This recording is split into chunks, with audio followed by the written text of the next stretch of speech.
Hello, Tin Whistlers, and welcome to this screencast. In this screencast, we're going to move into some new territory. We're going to use the Arpeggio ear training web app to work on our tin whistle skills. So you can use the Arpeggio app for ear training as well as for skill building. Right now, we're just going to focus more on skill building, on moving our fingers fluidly as we change notes and breath control. And we're also going to be, by working on these arpeggios, we're actually going to be in the background memorizing patterns of sound that occur frequently in Irish traditional music. So all of this is really, really helpful. Let's get going. What we need to do, obviously, is our tin whistle's in D. So let's put that in D. Let's go up to the sixth octave, which means we're going to be working starting on the lower octave of the tin whistle. When you open the program, you have the up pattern selected. Now, just very, very briefly, a chord has a certain amount of notes in it. The D major chord has 3 notes. If you don't know what they are, they're actually going to come very easily to you because they're D, F sharp, and A. So we've actually already been preparing ourselves for this as we've worked through the course. D, F sharp, and A. And when you play a chord, like on the guitar, on a piano, what's happening is those 3 notes are sounding simultaneously.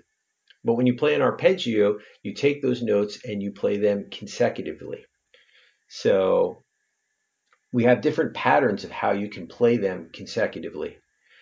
The pre-selected pattern is the up pattern, and that's what we're going to be working with. I'm going to turn the metronome down a little bit so it's not going that fast.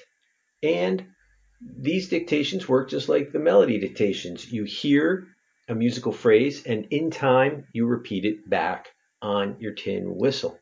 So let's just kind of get on one of these and see how it is.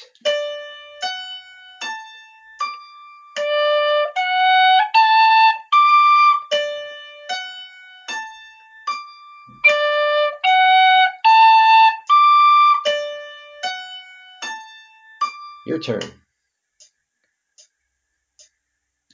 Okay, so that's how it goes. As you can see, we just have one pattern going on right now, and we're just doing some skill building. Next step that you can do right there is, if that's pretty easy for you, start doing your musical gym. Start increasing your metronome by 3 beats per minute and do it again.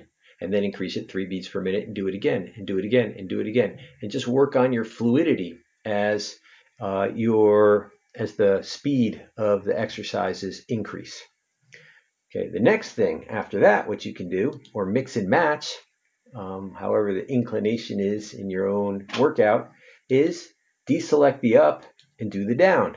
So this will be those same notes, but instead we'll be starting with the higher octave D note and coming down through the A, then the F sharp, and then the low D. When you're done with that, deselect the down and do up down. And then you can do down up. And then you can move into the interlaced patterns. So that would be D, F sharp, A, and then F sharp, A, higher D. And of course, down, and down, up. Work through all that, work with the metronome, and you'll find that your tin whistle fluidity gets really smooth. So have a good time with that, and we'll see you in the next step.